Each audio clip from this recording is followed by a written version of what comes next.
Jadi perasaan, pikiran itu kayak makhluk hidup. Dia lahir, kemudian mati. Tapi syaratnya dia mati hanya ketika kalian rasakan. Oke? Ketika nggak kalian rasakan, dia akhirnya bertahan hidup, ngawi-ngawi terus.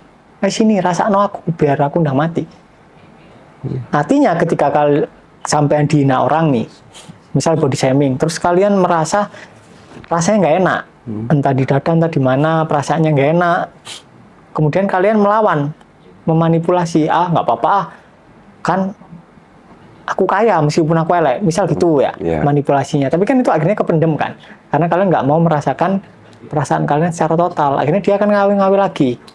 Cara ngawi-ngawinya adalah orang lain, dia harus memproyeksikan dirinya keluar, membentuk kasus baru. Akhirnya looping. Akhirnya kalian akan dihina orang terus. Ketika kalian sudah kebutuhan akan orang lain, itu sudah kalian sadari, kalian akan lebih mencintai diri sendiri. Oke. Ketika kalian lebih mencintai diri sendiri, kalian lebih cinta ke orang lain. Ya dong, kalian nggak bisa cinta orang sebelum cinta diri sendiri.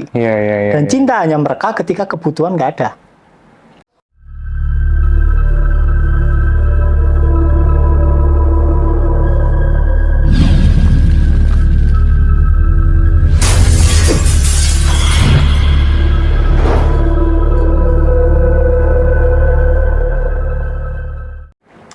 Mas, ini ada sebagian teman yang masih bingung untuk membedakan antara mindfulness dan awareness. Ya, itu tuh bedanya apa sih, Mas? Katanya kalau mindfulness itu kan sadar objek, kalau awareness sadar subjek. Nah, itu penjelasannya gimana? Oke, jadi gini. Jadi mindfulness itu tahap awal dari open awareness. Mindfulness dulu, baru open awareness. Yang tertinggi itu sadar bahwa sadar gitu ya. Oke. Jelaskan dulu dari mindfulness dulu. Mindfulness. Tapi biasanya ketika kita terlalu lama di mindfulness, kita akan terjebak di berusaha sadar objek. Jatuhnya konsentrasi, capek. Iya. Capek. Fokus kan tetepannya. Capek bener. Contoh, sampean mindfulness di area nafas, sampai berusaha menyadari nafas, lama-lama capek. Karena sampai berusaha menyadari nafasnya, tapi tidak menyadari ruang di mana nafasnya terjadi. Kayak nggak natural gitu, kayak dipaksakan gitu kan. Tapi wis lumayan sih aslinya. Lumayan. Iya, wis lumayan. Cuma kalau sampai praktekkan terus dan sampai tidak segera bergeser, ngeluh deh sampai. Iya. Jadi awal-awal kalau vipassana itu kan sampai menyadari nafasnya. Harusnya dia setingkat lagi naik, menyadari ruang di mana nafas terjadi. Menyadari ruang di mana nafas terjadi. Oke. Kalau di tantra itu ada 4 tahapan. Yang pertama kalian sadar nafas keluar dan nafas masuk. Yang kedua kalian sadar jeda antara nafas keluar dan masuk. Jadi 4 titik. Oke. Yang ketiga kalian lebih memperhatikan jedanya dibandingkan nafasnya. Yang keempat kalian sadar bahwa jeda adalah ruang. Bingung kan? Bingung, Mas. Itu perlu dipraktekkan dan itu agak lama. Aku praktek itu mungkin setahunan. Yang pertama dulu ya, alon-alon, Mas. Yang pertama, yang pertama sampean sadar nafas nih. Oke, keluar masuknya nafas, kan. Keluar masuk nafas, sampean sadari. Itu paling ketika kalian lakukan seminggu, itu kalian udah agak enakan. Yang pikiran kali kemana-mana jadi agak nyatu lah. Turu ya luwih gampang. Kan? Nah, ketika itu sudah mulai terjadi, kalian sudah mulai rileks, kalian harus segera geser. Kalau kalian teruskan, itu tambah padat lagi nanti. Tambah parah nanti. Oke. Sip. Ini keren nih. Kemudian tahap kedua, kalian sadari jeda antar nafasnya. Jeda antar nafas berarti di tengah-tengah pada saat kita nggak ngeluarin atau nggak menghirup nafas kan. Tapi bedakan antara menyadari jedanya dengan berusaha membuat jeda. Itu yang tricky. Yang bikin aku lama itu. Sampai setahun. Membuat jeda sama bener-bener jeda. Menyadari bener-bener jeda gitu ya. Karena kalau kalian membuat jeda, itu kalian buat-buat nafas kalian. Ketika kalian membuat-buat, kalian nggak akan sadar. Cuma seakan-akan sadar. Nah, pelan-pelan kalian akan lebih memperhatikan jedanya dibandingkan nafasnya.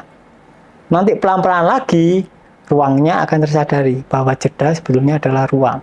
Nah, ini gimana penjelasannya nih? Yang ketiga ini? Nggak ada penjelasannya. Jeda adalah ruang. Jeda adalah ruang. Itu harus praktek, nggak bisa dijelasin. Ini sama peripheral apa bedanya? Ketika kalian peripheral, kalian langsung ke open awareness. Ruangnya. Berarti ini masih di bawahnya peripheral. Kalau peripheral langsung ruangnya. Langsung ruangnya. Kita mengalami ruangnya gitu kan. Dan hanya perlu dibiasakan peripheralnya.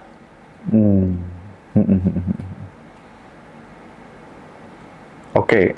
Tadi coba yang pertama tadi kan sadari gitu ya, mindfulness nafas kan, keluar masuk. Yang kedua kemudian jedanya. nafasnya. Jadi ada 4 titik. Oke. Masuk, jeda, keluar, jeda. Oke, masuk jeda, keluar jeda. Oke. Kemudian di tahap ketiga, itu jedanya, ketika kalian di tahap kedua kalian sadar jeda, itu tanpa sadar jedanya itu jadi lama. Bisa sampai semenit. Tapi kalian tanpa usaha. Oke. Kemudian di tahap keempat, kalian baru sadar kalau jeda itu adalah ruang. Entah ada nafas atau nggak ada nafas, ruangnya tetap ada. Oke. Gampang. Jadi gampang langsung peripheral aja. Iya. Iya kan? Yang gampang langsung peripheral aja. Peripheral eyes, peripheral auditory, peripheral tubuh gitu kan. Dan itu kan di letting in udah diajarin ya. Yang bingung nanti silakan privat atau ikut kelas aja. Mas Riko selalu menekankan gampang-gampang gitu ya. Gampang beneran, nanti teman-teman pasti akan sampai pada satu titik semudah ini ya ternyata. Tak pikir biyen ruwibet gitu kan ya. Iya kan Mas ya? Iya. Gampang. Gampang. Oke, aku coba geser ke pertanyaan teman-teman. Assalamualaikum Mas Hendra, sehat? Alhamdulillah sehat. Boleh minta tolong ditip pertanyaan, bagaimana caranya percaya penuh dengan semesta kalau kita itu nggak kerja, sementara kita udah di dogma kalau nggak kerja ya nggak makan.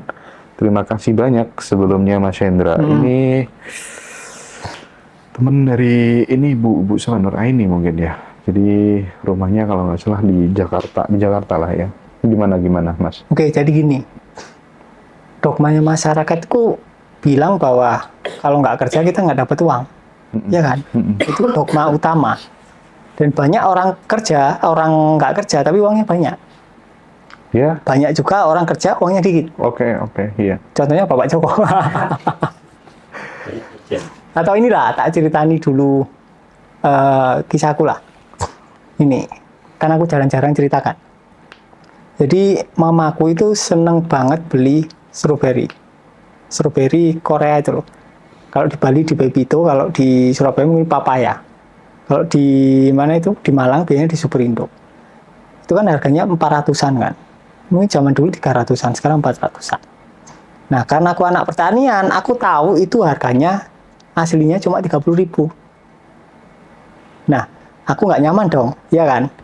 Gara-gara mamaku sering beli itu. Mungkin seminggu sekali, kadang ya 2 minggu sekali, intinya sering lah. Dan aku nggak nyaman, sama dibujuk ibu, itu reganya 30.000. Kan gitu kan? Yeah. Nah, setelah berkali-kali, kok ya aku deh yang salah deh kayaknya. Kayaknya ada sesuatu emosi yang dirangsang yang belum selesai di dalam diriku. Akhirnya aku waktu itu ke Superindo setiap hari selama seminggu. Tak sadari wis aku gak tuku Mas Hendra wis. Iya. Gak bawa uang, emang saya gak bawa uang memang. Bawa wis isine wis ben metu isine kan gitu, malunya ben keluar. Tak liatin itu. Jadi selama 5 menit tak liatin, besok balik lagi. Jadi selama seminggu. Setelah seminggu rasanya netral, ya udah aku nggak balik lagi. Terus mamaku tetap beli anu dan aku nyaman-nyaman aja. Nah, ketika nyaman-nyaman aja, nggak lama dari itu aku baru sadar kalau ada channel Bisitua. Yang awalnya itu udah ada pemasoknya, ada suppliernya, ada penerimanya. Jadi kalau dia butuh, dia tinggal ngomong ke aku tinggal manggil ini. Ternyata udah ada semua. Ya udah. Kan Bisitua banyak kan, dapatnya kan. Mungkin setahun bisa M lah. Nah dari situ doang. Kan ya kita nggak ngira lah itulah. Iya. Atau juga ada ceritanya kayak Queen ya dari Bali. Jadi kayak Queen itu alumni kita angkatan pertama sebelum ngaji Roso ya. Sebelum ngaji Roso. Jadi dia itu sudah di grup kita sejak 2021. Jadi ceritanya gini. Dia tuh tak suruh sadari aja. Pokoknya apapun yang terjadi disadari aja gitu. Jadi ketika dia kan nggak kerja, suaminya juga nggak, sadari aja gitu. Terus suatu ketika dia dipecat dari pekerjaannya, tak suruh sadarin aja. Waktu itu kan aku liburan di Bali kan, tahun berapa itu ya? 2022. Aku kan di Bali 4 bulanan kan. Orangnya ke aku, Mas, piye aku dipecat ya? Ya gak apa-apa Bu dipecat, tapi piye ngono kan. Terus disadari aja gitu. Disadari setelah dia sadari 3 bulan, bagi orang 3 bulan itu kan lama kan. Tapi di ruang kesadaran itu nggak ada lama, nggak ada cepet. Kalau kalian sadari ya udah kalian tinggal ya nikmati hidup, nggak perlu kalian tunggu-tunggu. Selang 3 bulan tiba-tiba ada orang kontak, dia di kafe, tiba-tiba ada orang nawarin jadi manajer hotel, manajer villa ya, manajer villa. Jadi dia mengelola beberapa villa. Berarti pendamanya atau perasaannya mulai geser nih. Terus nggak lama, serang 3 bulan, dia dipecat lagi. Dipecat lagi, yang awalnya gajinya udah 20 juta, sekarang dipecat lagi. Bingung lagi dong. Oh berarti emosimu belum meluntur semua, kayak ya udah diterusin aja gitu. Nah nggak lama setelah itu, selang 2 bulan, dia lagi jalan-jalan di Canggu kalau nggak salah. Tiba-tiba ada bule tanya, Mbak, ada tanah dijual nggak di daerah sini? Oh nggak tahu Pak, tapi coba minta nomornya nanti tak hubungi. Sampai sekarang dia jadi makelar. Dan uangnya banyak. Ratusan. Dulu padahal gajinya paling cuma 3 jutaan ya. Nah itu. Kita nggak tahu. Ini yang kita nggak tahu frame-nya kemana. Udah dinikmati aja. Kalian sadari sensasinya, perasaannya kalian nikmati. Gampang aslinya. Butuh nyali untuk kemudian melawan dogma itu, mesisan sekalian gitu loh maksudnya ya, mesisan gitu loh ya. Iya, sekalian gitu aja gitu ya. Kalau orang kondisinya 0 kan pasti berani kan? Iya kan? Apalagi kalau minus kan, ya wis lah gitu kan. Sing maga itu kadang. Yang maga itu biasanya yang setengah-setengah itu. Tapi kalau misalnya dalam konteks relationship gitu, Mas Riko, kadang kan ketika kemudian aku melihat banyak case dari teman-temanku gitu kan, ada yang kemudian pasangannya itu dibebaskan. Mau kemana gitu ya, dan dia meyakini dengan cara membebaskan itu justru kemudian pasangannya nggak bakal neko-neko gitu. Tapi kenyataannya banyak yang sebaliknya, dengan dia membebaskan justru pasangannya ada kesempatan untuk kemudian mendua dan lain sebagainya kayak gitu. Sementara kalau yang diajarkan Mas Riko kan ya udah nggak perlu ada yang dikontrol segala macem gitu. Nah banyak yang mengalami itu udah dikasih kebebasan, tapi justru karena dikasih kebebasan berteman dengan circle ini, circle itu, kesempatan kan muncul gitu, terjadi gitu. Nah itu gimana Mas? Beda tipis. Jadi yang aku ngomong itu bebaskan, bebasnya itu natural. Ketika perasaan kalian udah selesai, ketika kalian sudah kebutuhan akan orang lain itu sudah kalian sadari, kalian akan lebih mencintai diri sendiri. Oke. Ketika kalian lebih mencintai diri sendiri, kalian lebih cinta ke orang lain. Ya dong, kalian nggak bisa cinta orang sebelum cinta diri sendiri. Dan cinta hanya mereka ketika kebutuhan nggak ada. Oke. Nah, sekarang case-nya beda. Kalian membebaskan pasangan kalian dengan harapan pasangan kalian nggak neko-neko. Berarti kan ada perasaan yang belum selesai dong. Ya akhirnya kejadian lah, terjawab sudah. Iya. Oh gitu. Makanya sensasinya atau perasaannya kalian selesaikan dulu. Ini tentang diri kalian, bukan orang lain. Oke. Nah itu berkali-kali Om Joko itu ngingetin di grup. Ini tentang kalian, bukan orang lain. Ini tentang kalian, bukan orang lain gitu ya. Nah itu. Mulai ngeh ya teman-teman ya. Iya. Sakti sih emang. Riko Utama itu ya. Mantap ya. Oke, mantap. Ngeh semua kayaknya. Ada yang mau nitip pertanyaan nggak? Aku tuh ada host cadangan sih, cuman nggak bisa datang sore ini gitu ya. Jadi nggak apa-apa, aku lanjutkan dulu teman-teman ya. Bolehkah aku nitip Kak? Aku mau bilang gimana caranya biar nggak terus kepikiran bayar hutang harus gimana dan dari mana, sedangkan penghasilan minim yang menurut logika mustahil Kak. Tadi udah dijawab sama Mas Riko gitu. Jadi disadari, dinikmatin aja perasaan itu sampai kemudian nanti ganti sensasi yang baru gitu ya Mas Riko ya. Betul. Nggak usah dilawan-lawan. Nggak usah dilawan. Kalau kalian lawan malah bertahan. Kalian kan ngasih energi dengan perlawanan kalian kan. Oke. Makanya perlu dibiarkan. Nah, Mas Riko tuh pernah kan kita wawancara, kalau nggak salah kita membahaskan tentang sesuatu yang gaib gitu ya. Orang bahagia itu biasanya nggak punya pengalaman gaib gitu. Bener nggak Mas Riko gitu? Tentang ini gimana? Apa kaitannya orang yang banyak masalah melihat sesuatu yang gaib-gaib gitu? Gimana tuh Mas? Jadi gini, orang kan ada yang percaya gaib, ada yang enggak. Oke. Percaya setan, ada yang enggak. Biasanya orang yang percaya setan itu banyak apa ya? Itulah apa itu? Banyak memendam perasaan. Akhirnya dia ngurusi setan. Kalau semen bahagia, semen nggak akan kepikiran setan sekalipun. Nggak ngurus, meskipun katanya di jendela ada kuntilanak ngawang, semen nggak ngurus wis. Bapak ngawang lah, ya wis kan gitu kan. Tapi kalau sampean ada perasaan sedih, takut, itu pasti kebayang-bayang. Paling gampang itu ngeceknya gini. Kalian mandi, kalian sampoan 5 menit, sama kalian merem. Kalau kebayang setan, berarti ada ketakutan.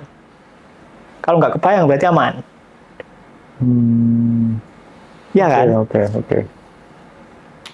Gaib. Jadi orang bahagia itu potensi untuk kemudian melihat hal-hal yang kayak gitu tuh sangat-sangat minimalis gitu ya. Sangat minimalis. Rata-rata yang kemudian pendaman-pendamannya masih banyak, masih susah hidupnya, itu diekspresikan ke sana gitu kan. Iya sih Mas, rata-rata banyak yang seperti itu. Oke, nah sekarang Mas, ini aku kemarin kan ngobrol sama siapa? Bu Puji. Bu Puji itu salah satu subscriber Ngaji Roso yang setia dari awal gitu ya. Jadi dia itu dulu punya hutang tuh sampai 680 jutaan gitu Mas. Dan dia nggak pernah ikut kelas. Sebenarnya ikut kelas itu ya perlu ya enggak gitu. Buktinya kayak Bu Puji itu cuma nonton aja, terus kemudian nerapin dalam kehidupan sehari-hari, ya bisa seperti itu gitu. Datang jauh-jauh dari Merauke ke Bali, nemuin Ngaji Roso. Ngucapin terima kasih aja. Semua bukunya Ngaji Roso itu dibeli, dibayar 10 juta gitu. Sisanya kasihkan ini beberapa tim gitu. Wah, teman-teman senang kemarin ya. Nah, salah satu obrolanku yang menarik dengan beliau itu kan banyak coach dalam pengembangan diri, trainer-trainer motivasi itu mengatakan kalau kamu anak minta sesuatu ke kamu nggak kamu turutin, itu sama dengan kamu memberikan sinyal pesan kepada pikiran si anak bahwa cari uang tuh susah dan lain sebagainya, dan itu membentuk mindset miskin gitu katanya gitu. Sementara banyak orang yang ketika kemudian menikah terus kemudian nggak berhasil dalam urusan rumah tangga itu gara-gara terlalu dimanja sama orang tuanya waktu kecil, pengen ini pengen itu diturutin. Nah ini kan paradok ini, yang bener yang mana gitu. Dalam perspektifnya Mas Riko, kira-kira kalau kasusnya seperti ini gimana Mas? Nggak ada yang benar. Nggak ada yang salah. Oke. Karena tiap pribadi unik. Jadi ketika sampean menerapkan, sampean nggak beliin anak sampean, hasilnya akan beda ketika Om Joko nerapin ke anaknya. Tiap pribadi unik. Karena tiap pribadi unik. Anaknya sampean mawar, anaknya Om Joko kaktus. Responnya beda ketika sampean nggak beliin. Yang kaktus dia tegar, oh nanti aku bisa beli sendiri. Mungkin yang mawar dia letoy, akhirnya miskin jadinya. Jadi respon tiap anak itu beda. Dan memang ya sudah skenario semesta, nggak ada yang salah. Nggak ada yang salah. Kalaupun dia memang nantinya jadi mental miskin, terus miskin, Dan pasti nanti dia akan nemu sendiri lah. Oh, aku harus gini. Pasti dia tahu sendiri nanti. Oke. Sip.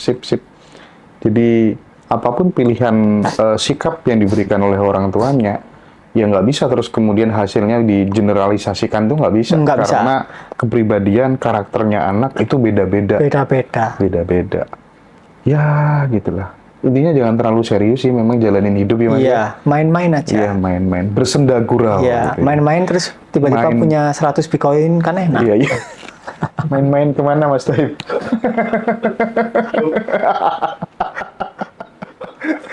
Oke. Udah 100 Bitcoin. Mas, dalam kan tadi Mas Riko ngomong bahwa kesadaran itu ya sebenarnya fitrah kita sendiri, nggak usah dicari, nggak usah dipelajari. Aneh kalau kemudian kita tuh belajar kesadaran, karena secara prinsip ya kesadaran itu adalah ya kita gitu ya Mas Riko ya. Nah, tapi untuk kemudian sampai di titik itu, terkadang yang jadi penghalang justru malah guru, ya nggak Mas Riko? Betul. Makanya di tahap akhir lupakan ajarannya. Lupakan ajaran si guru itu. Iya, sebetulnya kayak aku, Om Joko, Tanah Pintu, Mas Hendra itu adalah jualan air di tepi laut. Itu fakta. Fakta ya Mas ya? Fakta memang. Iya. Tapi memang butuh itu. Emang butuh itu, karena nggak tahu kalau di depannya laut. Nah, Kita ini jualan air di tepi laut ya. Bener ya Mas Riko Jasi. Iya. Real itu memang. Kebetulan luas tuh. Iya, makanya cok goblok-goblok soalnya. Kamu tuh laut kok mau dijuali air gitu ya. Makanya kalau dipromoin sama Mbak Ami tuh ya jangan mau gitu ya. Asik. Oke. Apa Mas ciri-ciri yang teman-teman pada ketawa semua Mas? Apa Mas ciri-ciri yang paling bisa dilihat bahwa seseorang itu udah konsisten di stay di kesadaran? nggak ada cirinya. Nggak ada cirinya. Karena ketika aku ngasih tahu, oh cirinya gini, orang-orang akan meniru cirinya. Nggak berusaha untuk kemudian mengalaminya sendiri gitu. Contoh, oh orang tercerahkan itu adalah orang yang berbuat baik, gemar menabung, nggak selingkuh. Kalau niru karakternya gampang, tapi itu kan karakter adalah hasil pembungaan dari bunga yang sempurna kan, atau pencerahan kan. Nah, yang perlu kalian pelajari adalah bagaimana proses dari benih itu, caranya gimana bisa tumbuh. Nah, kalau kalian berusaha mengikuti karakter-karakter orang yang tercerahkan, kalian akan kecelik. Karena karakternya beda-beda. Contoh Mahafira, dia tercerahkan, dia telanjang dan suka puasa. Kalian akan ngikutin. Itu dia tuh. Nggak mungkin kan kalian sekarang telanjang, nggak mungkin. Ya kan? Contoh lagi, Ramana, dia tercerahkan, dia akhirnya di Arunacala, berdiam diri. Mungkin ada beberapa orang yang tercerahkan ekspresinya seperti itu, tapi tidak semuanya. Jadi ekspresinya pasti beda-beda. Mas, jujur ya. Ini kita belak-belakan aja Mas Riko. Jadi ketika kemudian ada guru spiritual, sorry to say ya, enggak, solusinya tetap meditasi. Aku nggak menemukan jalan lain kecuali meditasi. Itu satu. Dia kuat banget pendirian di situ gitu ya. Yang kedua, aku nggak menemukan jalan lain kecuali puasa. Pokoknya ya harus puasa gitu. Satunya meditasi, satunya puasa gitu. Nah, ini nih aku pengen komentar dari Mas Riko gimana? Sejujur-jujurnya gitu aja. Jadi setiap ada orang pengen naik level spiritual, arahannya itu. Gimana Mas Riko? Meditasi itu bagus. Jadi itu tahap awal. Meditasi itu tahap awal. Tahap terakhir adalah kalian meditatif. Oke? Karena di meditasi masih ada si pemeditasi. Masih ada pribadi yang melakukan meditasi. Nah, di meditatif kalian menyadari pribadi yang melakukan. Maka akhirnya meditatif. Hanya ada meditasi, tapi tidak ada yang bermeditasi. Nggak ada klaim. Biasanya orang terjebaknya di situ. Akhirnya saklek. Sama kayak puasa. Puasa itu bagus. Kenapa? Karena dengan kalian puasa, kalian menipiskan sensasi tubuh kalian. Tapi kalau kalian terlalu saklek, jatuhnya bukan puasa, tapi menyiksa tubuh. Jadi ya lakukan yang sewajarnya. Yang penting kalian, aslinya yang penting itu kalian membiarkan perasaan kalian apa adanya. Aslinya itu. Membiarkan perasaan kalian apa adanya. Yang penting kan itu aslinya. Iya. Esensi dari semuanya. Baik. Keren nih Mas Riko ya. Aduh, jangan lupa ya, kita tanggal 19 teman-teman yang di Bandung, nanti kita ngopi bareng, belajar bareng dengan Mas Riko, dengan Mas Joko, dengan Mas Hari, yang rumahnya Bandung dan sekitarnya. Nanti teman-teman akan dipandu praktik langsung, dan sekali lagi nilai bergaining ya, dari treatment edukasi letting in kelas ini terletak pada di grupnya. Jadi teman-teman akan tanya apa aja akan dijawab, dan sekarang aku melihat muncul Riko Hutama baru di grup itu gitu. Jadi kayak copy paste-nya gitu. Teman-teman mengalami kemajuan yang sangat signifikan gitu ya. Oke. Satu pertanyaan di segmen ini, Mas Hendra tolong tanyain, misal kita mirroring nih, hasil akhir yang diharapkan dari mirroring itu seperti apakah? Oh enggak, ini udah tadi. Mas Riko, kalau semua konsep yang dipahami jadi penghalang, berarti konsep yang baru bisa juga jadi penghalang. Atau apakah semua konsep yang masuk hanya sebuah perjalanan endapan dari samskara sebelum bertemu dengan itu? Itu gimana, Mas? Bener. Jadi konsep hanyalah konsep. Ketika kalian tidak terikat dengan konsep apapun, ya udah kosong kan? Selesai. Mau apa kalian? Selesai kan? Jadi memang konsep itu anggap aja lelucon, bukan kebenaran. Jadi jangan dipercayai konsep apapun, entah itu konsep reinkarnasi, samskara, entah itu samsara, entah itu past life, entah itu future life, entah itu konsep ketuhanan, wis dianggap konsep aja. Konsep itu kan cuma sekedar suara yang lewat kan. Nah, karena suara itu ada artinya, berupa bahasa, akhirnya jadilah konsep. Nah, kalau suara nggak ada artinya, ya cuma lewat. Jadi anggaplah konsep itu nggak ada artinya, ya biarin lewat kayak suara. Selesai. Nah, di situ akhirnya kalian mengalami jeda. Pelan-pelan, ternyata kalian sadar jeda itu bukan jeda, tapi ruang. Tapi pelan-pelan. Jadi, Mas Joko, aku di Abundant Revolution tuh, kalau ngamatin Feby ngajar, itu kan, Feby itu kan juga baca ya, buku Lautan Keberlimpahannya Mas Riko ya, e-book itu tuh. Jadi, sebagian, aku udah pernah sering dengar dari Mas Riko, tapi bener loh, energi melepaskan, energi kita bener-bener stay di kekosongan, kesadaran itu, Mas. Wah, itu teman-teman tuh mengalami kemajuan yang luar biasa. Jadi kayak banjir testimoni gitu. Mungkin di tanah pintu kan juga mengalami hal yang sama gitu ya. Jadi nampaknya memang kita harus berani, punya nyali untuk kemudian keluar dari dogma-dogma, konsep-konsep yang itu kita dapatkan dari kecil ya. Tantangannya kan di situ aja sebenarnya Mas Riko ya. Tantangan di situ. Tinggal berani nggak kamu putar 360 derajat gitu kira-kira ya. Makanya kan kita ada teknik reversal breathing kan untuk memunculkan keberanian. Bagi kalian yang nggak berani. Oke, itu di kelas nanti diajarin ya Mas ya. Khusus bagi teman-teman yang tidak berani karena terlalu kuat dogmanya ketika kecil gitu betul. Ya. Nah, itu jawabannya teman-teman. Nanti silakan teman-teman akan diajarin itu supaya kemudian punya keberanian ya. Di Bandung tanggal 19 Januari silakan teman-teman daftar 1 hari penuh bersama dengan Mas Riko. Kita break dulu sejenak teman-teman. Ya. Ini balik lagi sih ke tentang masalah ketuhanan tadi ya. Ada pertanyaan gini dari teman-teman bersejiwa. Kalau kita jarang ibadah atau menjalankan ritual agama yang kita yakini, tapi kita percaya bahwa Tuhan itu Maha Pengasih, Penyayang, Pengampun, Maha Pemberi rezeki, apakah kita tetap bisa hidup bahagia? Tetap bisa. Kalau jujur-jujuran ya tetap bisa. Karena yang paling penting kalau kita bahas belief ya, di fenomena dari kesadarannya, jadi yang paling penting kan belief, bukan kegiatannya. Jadi kegiatan hanya mengantarkan kepada kalian belief yang lebih enak, ya kan? Nah, kalau kalian beliefnya itu Tuhan Maha Pengasih, ya hidup kalian kan enak. Karena kalian memandang Tuhan sebagai Maha Pengasih. Tapi ada orang ibadah memandang Tuhannya sebagai Maha Penghukum. Akhirnya ya kalian dihukum terus.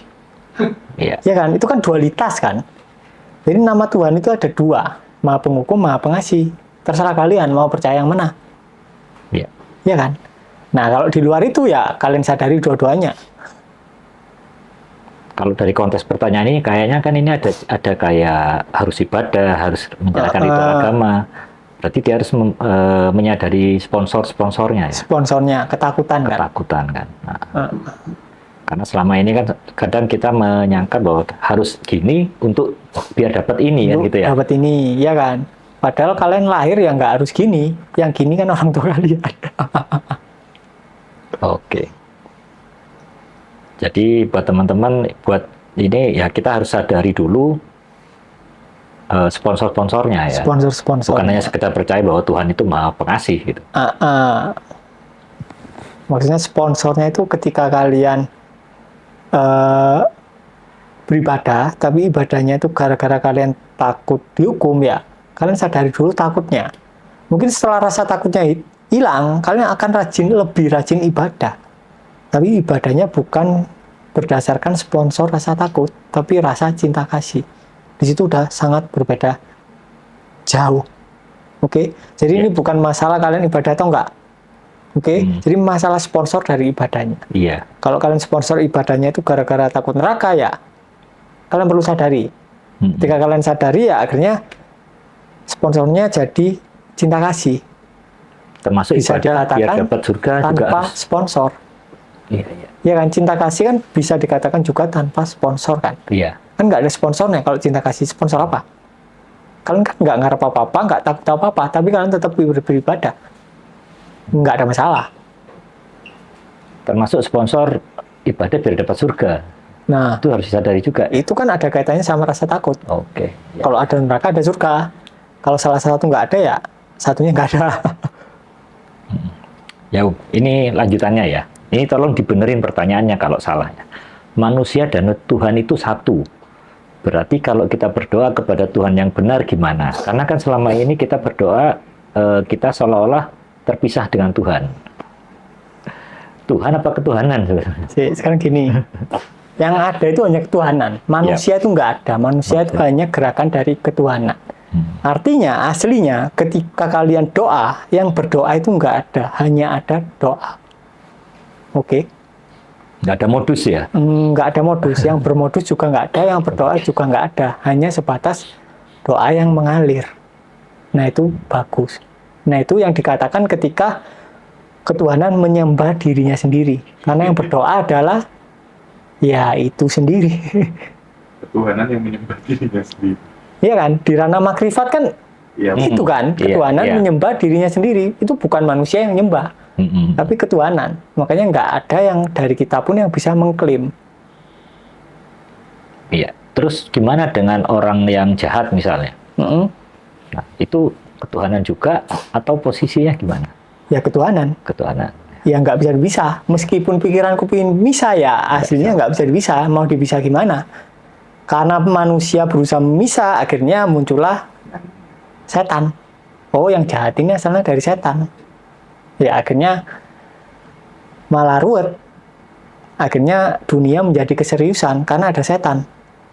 Tapi ketika yang adanya Tuhan, bahkan setan adalah gerakan dari Tuhan, maka semuanya menjadi lelucon. Iya kan? Tapi kalau kalian pasangkan setara Tuhan sama setan, yang baik dari Tuhan, yang jelek dari setan, itu kan kalian pasangkan setara kan? Iya. Setan Ya sama Tuhan, otomatis di bawah-bawah secara duniawi akhirnya terjadi kompetisi juga. Karena di atas kalian pasangkan untuk kompetisi. Walaupun secara strata mungkin kalian letakkan setan di bawahnya Tuhan, tapi enggak. Karena kalian mengira bahwa yang buruk sumbernya dari setan ya, berarti kan sama. Iya, dualitasnya kan itu ya. Dualitasnya sama, Tuhan setan. Tuhan setan. Nah, ketika setan ini kalian sadari dan ternyata nggak ada, ya tunggal ketuhanan. Akhirnya duniawi ya kelihatan lelucon. Yang jahat lelucon bagi kalian, yang baik juga lelucon.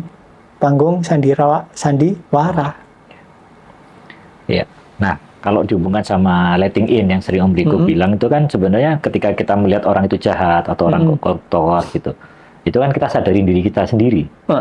Ya, jadi kita tidak menjudge orang lain. Iya. Disadari. Karena ketika kita pakai kacamata merah ya semuanya terlihat merah. Oke, kita lanjut lagi ini Om. Apa manfaatnya kita sadar di sini saat ini? Nggak ada manfaatnya. Udah nggak usah. Beneran ini teman-teman, nggak ada manfaat. Nggak ada manfaatnya, udah nggak usah. Jadi yang perlu kalian sadari adalah diri yang mencari manfaat. Selama ada diri, nggak mungkin kalian menyadari di sini saat ini. Trikinya di situ. Iya, karena kalau kita bilang ada manfaatnya, tambah tersesat ya. Tambah tersesat. Jadi bedakan antara di sini saat ini dengan berusaha di sini saat ini. Ketika kalian berusaha di sini saat ini, maka ada dirinya. Tapi kalau benar-benar di sini saat ini, dirinya nggak ada. Iya. Nah itu, rancunya kan di situ Rancunya kan. di situ ya. Yang kalian akhirnya butuh temen ngingetin kan. Nah itu. Apa sih Om yang paling membuat mungkin dari lingkungan, dari kecil, kenapa kok sampai sekarang, sampai dewasa kita tuh selalu terbiasa sebab akibat. Ada cari manfaat, cari tujuan, gitu.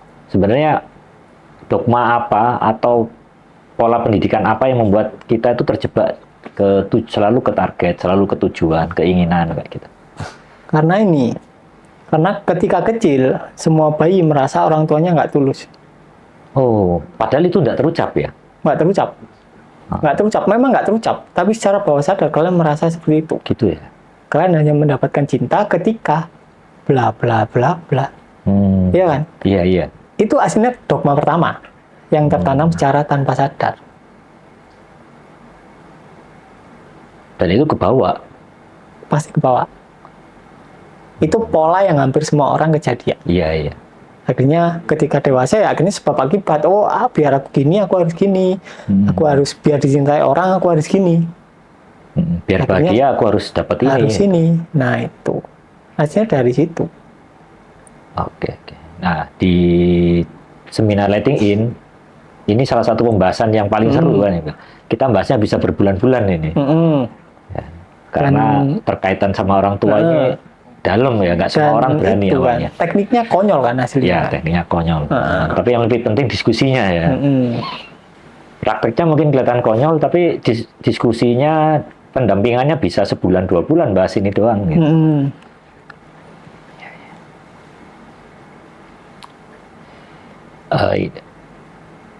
Bentar, tak pilih lagi pertanyaan yang lain.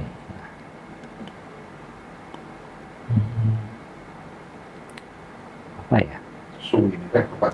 Siap. Jadi orang yang cuek beda nggak dengan orang yang netral? Cuek itu baik nggak sih? Tadi udah ya kayaknya Mas Hendra tanya, belum? Belum. Nah, sekarang tak tanya, definisi cuek itu apa? Cuek itu biasanya ada rasa nggak nyaman yang dihindarin, yang nggak ya dia ingin lari, dicuekin kan gitu kan? Dia cuek ke orang gitu kan? Ya cuek, misal ada rasa nggak nyaman.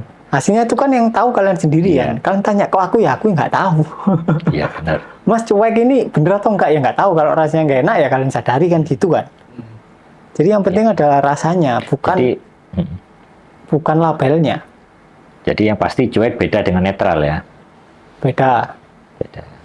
Yang penting itu hasilnya nggak usah dilabeli wis. Nggak usah dilabeli. Iya, gampang wis. Kalau di tanpa pintu itu kan ada materi melepas rem rezeki ya. Nah itu kan bisa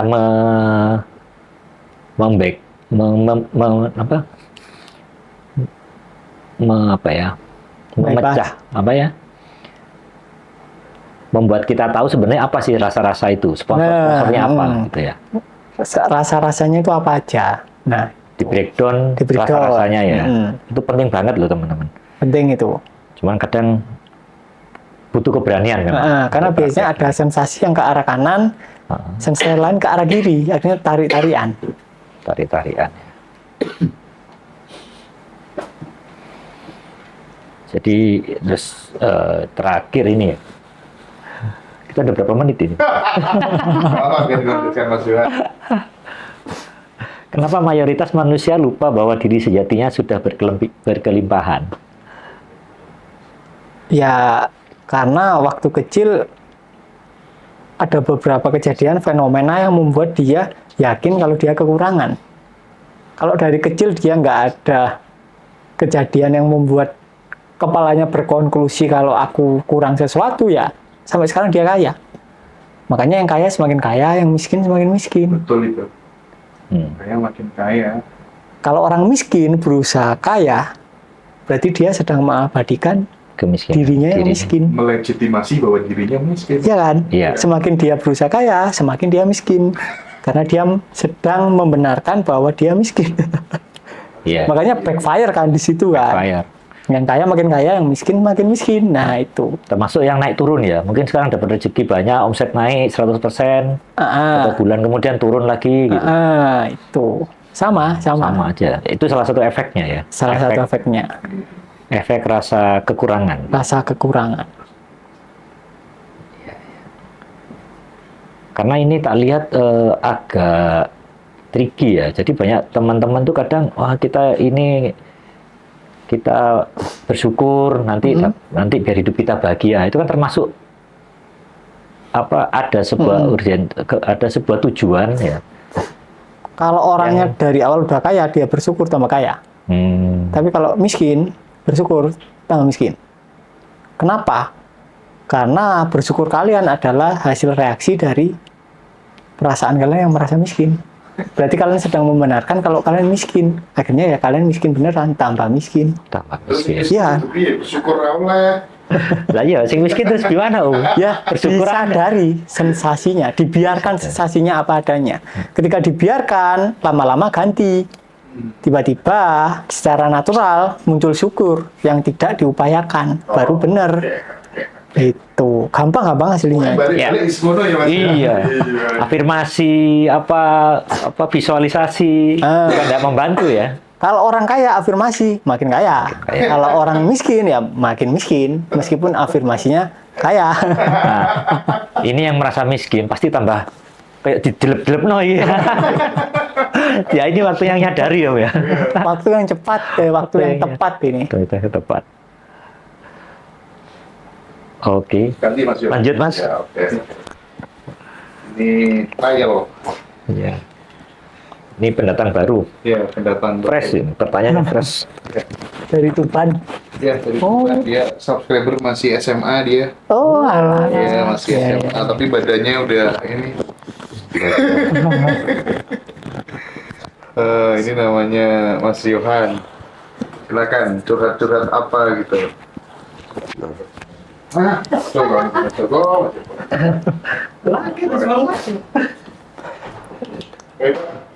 Ya. Baik Mas Riko. Halo. Sebelum saya mulai di pertanyaan saya sendiri, ini ada pertanyaan dari subscriber Ngaji Roso juga. Bagaimana cara letting go terhadap ibu kandung yang negatif terus? Jadi ini orangnya satu rumah sama ibu kandungnya, tapi sikap ibunya tuh nggak suka sama dia. Di matanya dia selalu salah di mata ibunya. Karena menurut ibunya itu udah paling baik sendiri dan udah paling segalanya, Mas. Gimana cara ngadepinya?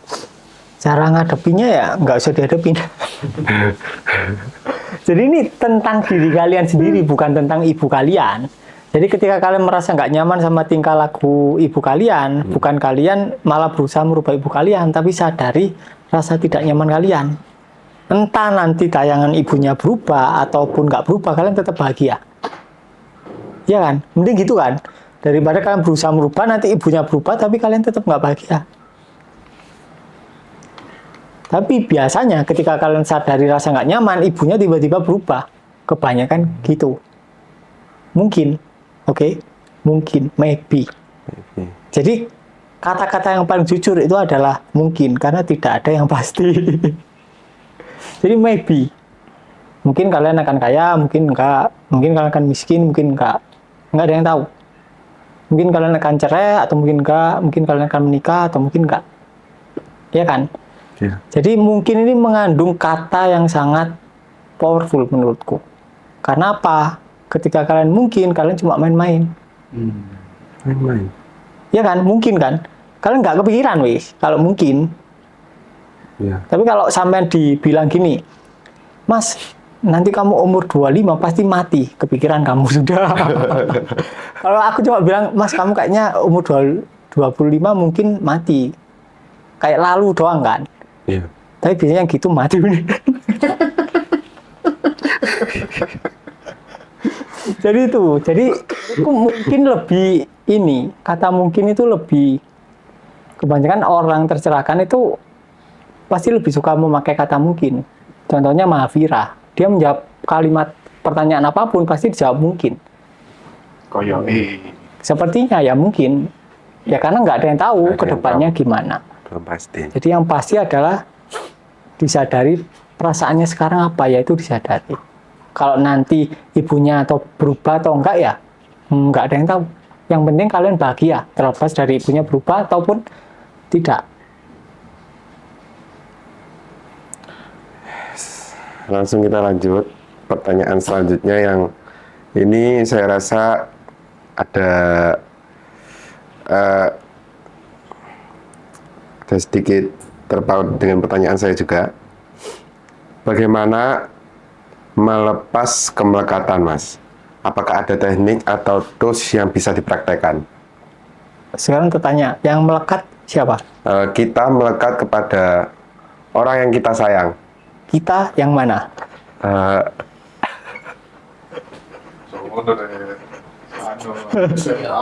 Oh iya, SMA ya? Oh iya, kita.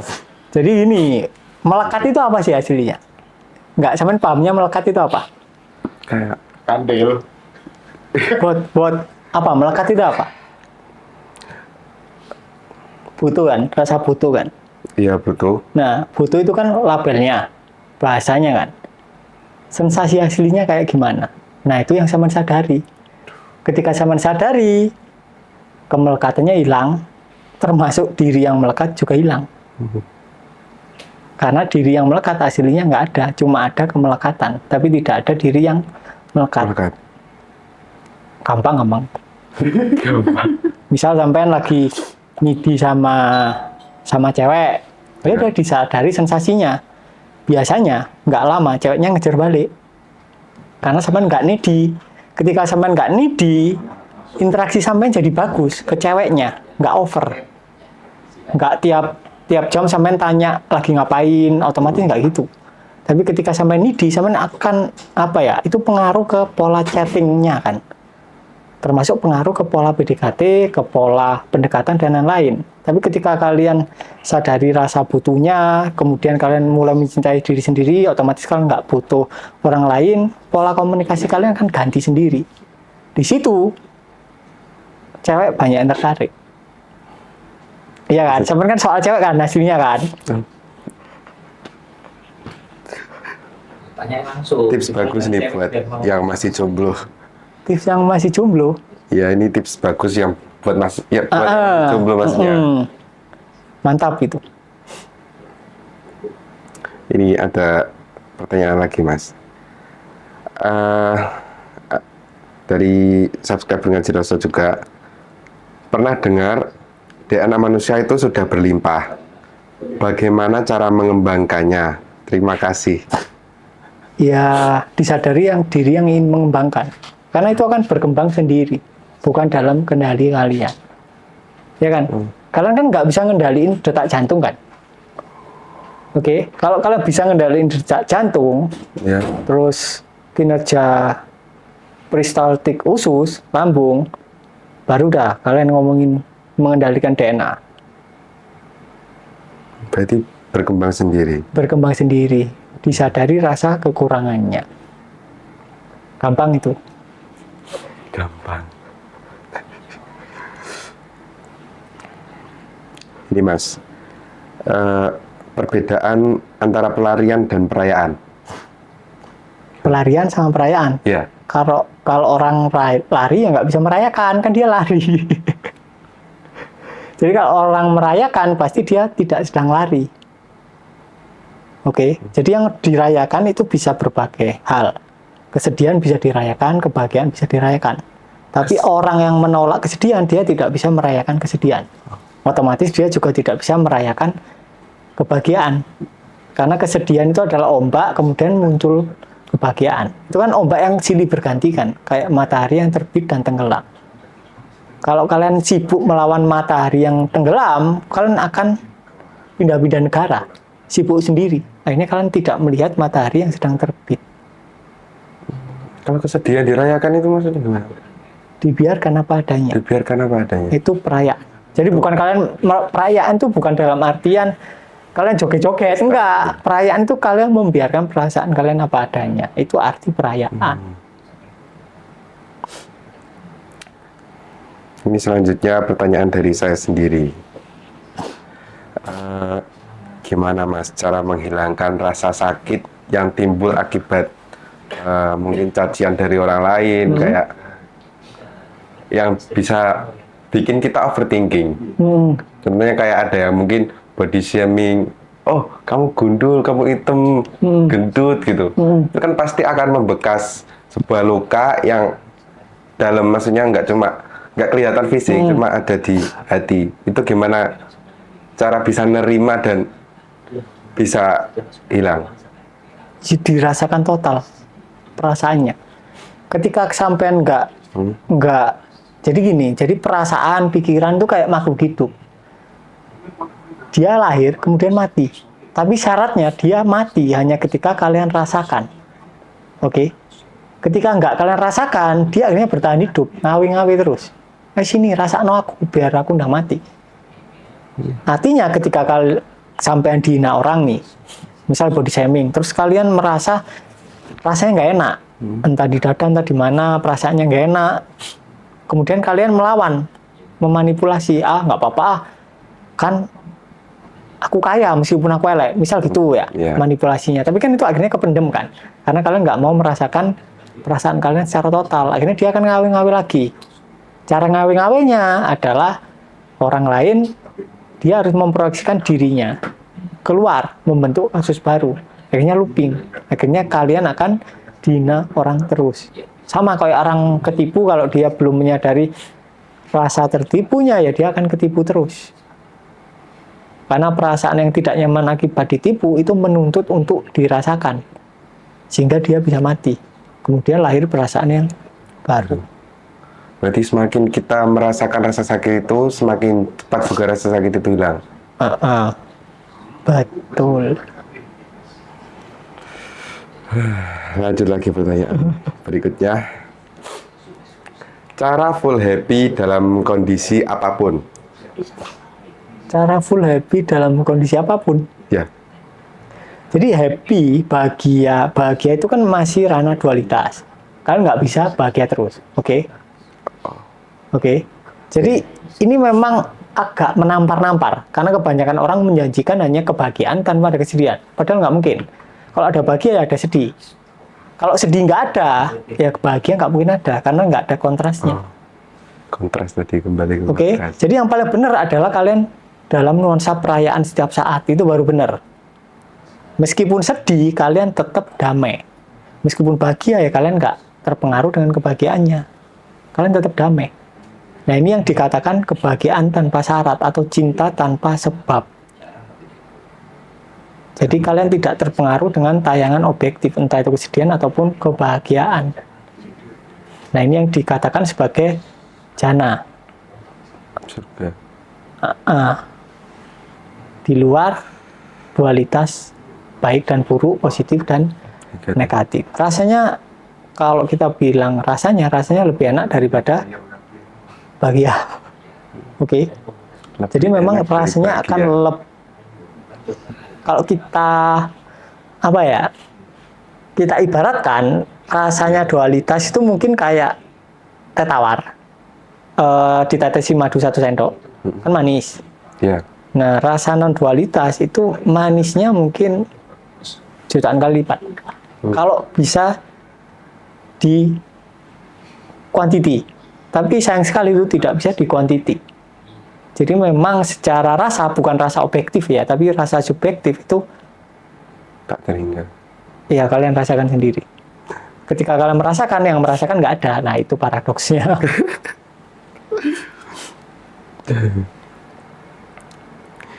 Ini ada pertanyaan lagi Mas dari Sabda Pengajian. Bagaimana cara mudah menggapai keberlimpahan biar berkah dunia dan akhirat? Cara paling mudah menggapai keberlimpahan keberlimpahan agar bahagia dunia dan akhirat. berkah Oke. dunia akhirat. Oke. Kita breakdown dulu pertanyaannya. Bagaimana cara paling mudah?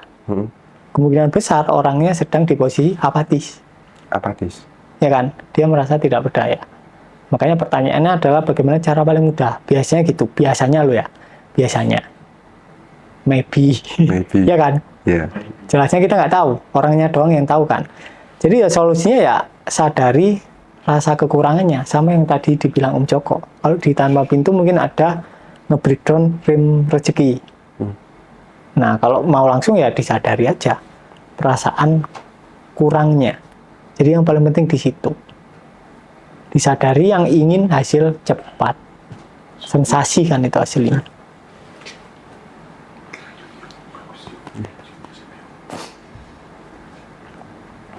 Lanjut lagi Mas. Bentar.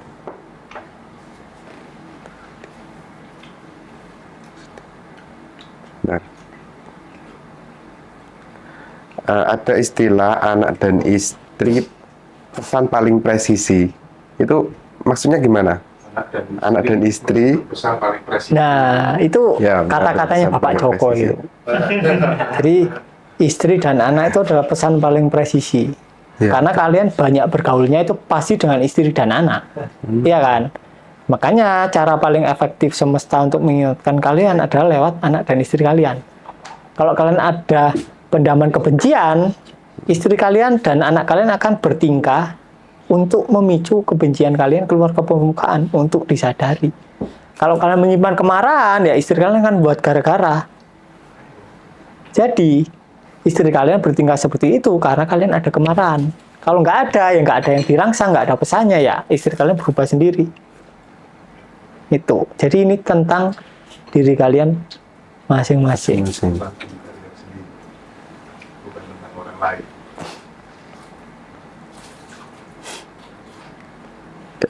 Ini ada pertanyaan nih, kayaknya cewek dari seorang istri.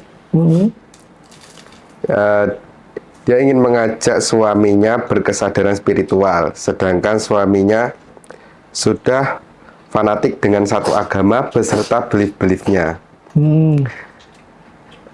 Gimana itu cara mengontrol anggota keluarga? Cara mengajak suaminya berkesadaran spiritual? Ya nggak usah diajak. Nggak usah diajak. Kan gampang kan? Selesai kan masalahnya kan? Iya kan? Kan dia tanya bagaimana cara mengajak suaminya agar berkesadaran. Ya nggak usah diajak, selesai. Iya kan? Nah, yang perlu kalian sadari itu aslinya bukan yang kalian cari bukan bagaimana cara mengubah suami atau istri kalian, tapi adalah kenapa kalian tidak nyaman terhadap istri atau pasangan kalian. Berarti kalian ada sesuatu yang kependam nih.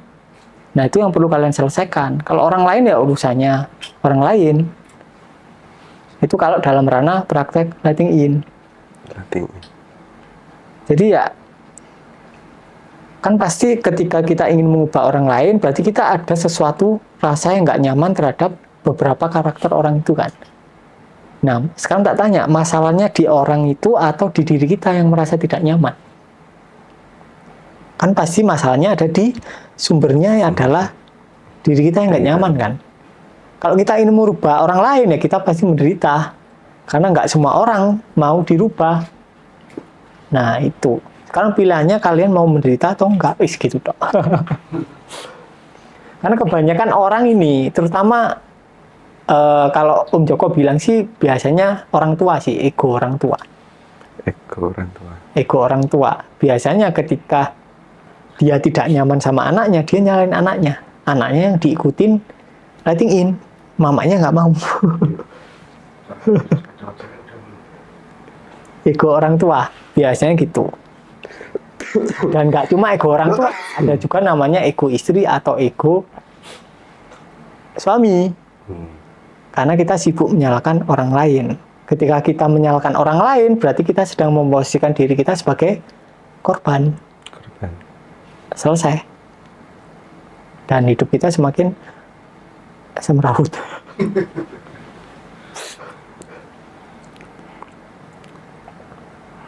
Lanjut. Tanpa jeda dong. Cewek nah, Tanpa jeda. Cewek cantik. Biar nggak jomblo seumur hidup. Hebat. Oke Mas. Buat ini mewakili kaum jomblo Mas. Gimana cara biar cepat dapat pasangan? Oke, pertanyaan gini. Iya. Pertanyaan ini aneh, gimana caranya biar cepat mendapatkan Dapat pasangan. pasangan? Berarti kan sampean butuh kan? Nah iya betul. Butuh berarti ibaratnya kalian tidak mencintai diri kalian sendiri. Otomatis kalian membutuhkan cinta dari orang lain, ya kan? Karena kalian tidak mencintai diri sendiri, otomatis kalian tidak akan mungkin mencintai orang lain. Akhirnya kalian karena tangki cintanya kosong, kalian butuh cinta dari orang lain. Masalahnya, orang yang tidak mencintai diri sendiri, dia akan bertemu orang yang sama-sama tidak mencintai dirinya sendiri. Akhirnya, kalau memang jadian, berpasangan, buat mereka nyanyi, pengemis cinta sudah. Jadi yang perlu dipikirin adalah bukan cara cepat mendapatkan pasangan, enggak. Adalah bagaimana cara menipiskan perasaan, kebutuhan, dan rasa benci terhadap diri sendiri. Aslinya, kalau kita jomblo, nggak dapat pasangan, secara garis besar, kalau kita jujur, kita akan menemukan kebencian terhadap diri kita sendiri. Akhirnya kita hanya akan melihat bahwa orang lain membenci kita. Tapi ketika rasa itu sudah ditemukan, terus disadari hilang, terus muncul cinta, mereka paling nggak lama lah. Mungkin sebulan, mungkin seminggu, mungkin 2 hari, atau mungkin besoknya tiba-tiba ada orang yang deketin kita, walaupun kita cowok. Oke? Mungkin tiba-tiba ada orang yang nembak. Dan tipsnya, kalau kalian berpasangan sama orang, khususnya kalian cowok, kalian jangan pernah nembak cewek. Karena dengan kalian nembak, kalian ngasih pilihan. Kalian mau nggak sama aku? Itu triknya ya. Tapi kalian harus bener dulu self love-nya. Kalau kalian mau triknya, ya triknya itu. Kalian jangan pernah nembak cewek. Karena ketika kalian nembak, cewek bisa milih. Tapi nek cewek punya banyak pilihan. Harusnya gitu. Nah, caranya ketika kita bahas tembakan dulu lah. Ketika kalian nembak, dia punya pilihan buat nembak, buat iya atau enggak. Biasanya cewek di situ bimbang. Ketika kalian tanya, mau enggak? Itu bimbang. Kalau kalian itu rasanya belum terlalu dekat, dia biasanya nolak. Tapi kalau kalian enggak nembak, tapi kalian telah terlebih dahulu bertingkah sebagai pasangannya, mau enggak mau, dia termanipulasi sebagai pasangan kalian. Bahkan tanpa kalian nembak. Jadi yang penting itu. Jadi bagaimana kalian memposisikan diri kalian. Tapi terlebih dahulu, sebelum kalian melakukan kegiatan-kegiatan atau cara-cara tersebut, yang penting adalah self love-nya. Karena kalau kalian belum self love tapi kalian melakukan trik ini, ya sama aja, kalian akan bertemu orang yang sejenis sama kalian. Mencintai diri sendiri. Akhirnya kalian menderita karena sama-sama yang belum mempunyai cinta gabung jadi satu, penderitaannya double. Kita langsung saja lanjut pertanyaan terakhir, Mas Riko. Bagaimana cara agar vibe kita selalu positif? Getarannya selalu positif. Ya, vibe kita menimbulkan vibrasi yang positif. Disadari yang ingin positifnya abadi. Karena yang abadi hanya ruang dari positif dan negatif, bukan vibe-nya. Gitu doang, gampang. Ya. Terima kasih Bang Yu atas waktunya sudah jadi host. Jadi itu teman-teman, dialog dengan Mas Riko selalu mendatangkan khasanah keilmuan yang baru. Mungkin 5 menit ke depan aku buka pertanyaan buat teman-teman yang live TikTok. Silakan, misalnya dari percakapan kita dengan Mas Riko mulai dari awal sampai saat ini, mungkin ada teman-teman yang masih bingung, ada teman-teman yang mungkin butuh diperjelas lagi. Silahkan, apa yang mau ditanyakan gitu ya. Tapi menariknya, udah paham semua. Wow, thank Mantap. you, keren. Setting goal, tentang setting goal ya. Konkretnya gimana? Pertanyaan tentang setting goal. Kalau Mas Riko sih kita nggak perlu ya Mas ya, bikin setting goal gitu ya Mas ya. Nggak perlu mendikte Tuhan, kita sok lebih tahu daripada sumber dari segala sumber ini, apapun kita menamainya ya Mas Riko ya. Nggak perlu. Kalaupun ngeflow-nya muncul Tapi kehendak kan sudah. kehendaknya dia juga. Iya kan? Tapi ada perbedaan antara berusaha menyusun setting goal dengan itu tiba-tiba ngeflow sendiri. Biasanya orang kaya itu ngeflow sendiri. Ngeflow sendiri ya. Iya kan? Tapi biasanya orang Basisnya nggak basis kurang. biasanya orang yang masih kekurangan itu dia berusaha. Walaupun berusahanya itu adalah kehendak dari semesta juga. Tapi kehendaknya juga adalah agar kekurangannya tersibak, bukan agar kaya. Shifting jadi orang kaya. Cara shifting jadi orang kaya. Disadari kekurangannya. Oke, pertanyaan hari ini sudah mewakili semua. Weh, keren. Ya, pertanyaannya datar-datar lah, nggak aku tanyakan. Pertanyaan yang bagus nanti mungkin ya. Kalau ya udah, kalau misalnya udah paham semua, nggak ada yang perlu bertanya, nggak perlu ikut kelas juga di Bandung ya. Cocok. Udah paham semua kan?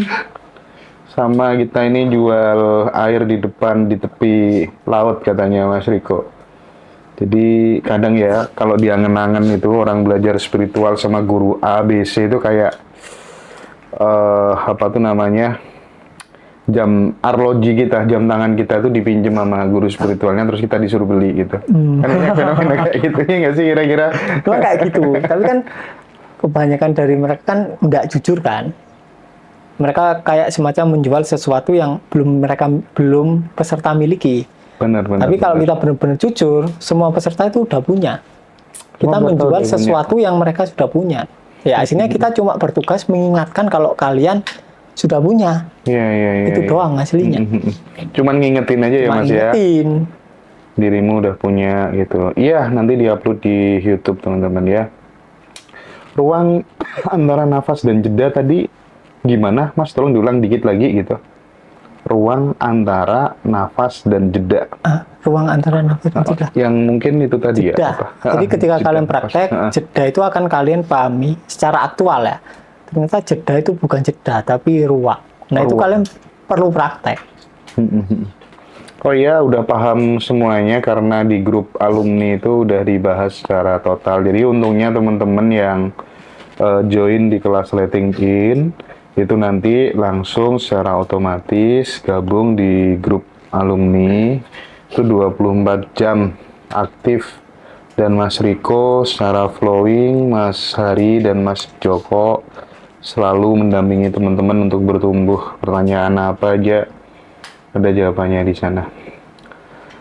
Gimana cara melepaskan keinginan mengatur pasangannya? Dilepasin nih Mas ya?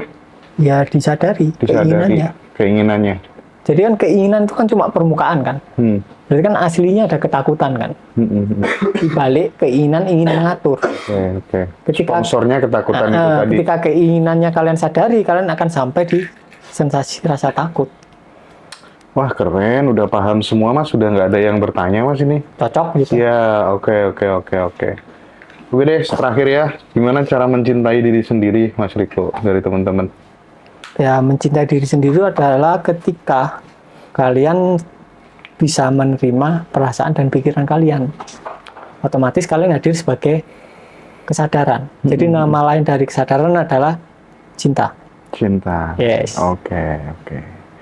Baik, Mas Riko, terima kasih banyak udah berkenan hadir kembali di Ngaji Roso, memberikan menjawab semua pertanyaan-pertanyaan, dan teman-teman udah puas semua ini, Mas. Bagi teman-teman yang tinggal di Bandung dan sekitarnya, sekali lagi nanti ada workshop letting in 1 hari penuh tanggal 19 Januari ya. Nanti teman-teman akan diajarin praktik langsung, bahkan di sana ada satu materi yang kemudian itu bisa men-encourage teman-teman untuk punya keberanian melawan dogma, punya nyali gitu ya, Mas Joko ya. Nah, itu nanti yang membedakan teman-teman bisa mengalami percepatan gitu kira-kira ya. Jadi ketemu di Bandung ya tanggal 19 Januari. Sekali lagi terima kasih banyak untuk Mas Riko, dan mungkin di minggu-minggu depan aku bakal ngonten khusus sama Mas Riko gitu ya. Mungkin saya akan tampil in frame gitu ya. Mantap. Mantap. Di Janji channel tuh. kita yang baru. bicara tuh. Iya. Enggak lah, aku yang wawancara tapi in frame nanti sama Mas Riko. Kita bikin channel baru namanya Ngaji Roso eksklusif gitu ya. Oke. Mantap. Baik, terima kasih banyak ya teman-teman semuanya yang sudah hadir. Mas Riko, sehat selalu. Sama-sama. Makasih Mas. Sehat selalu.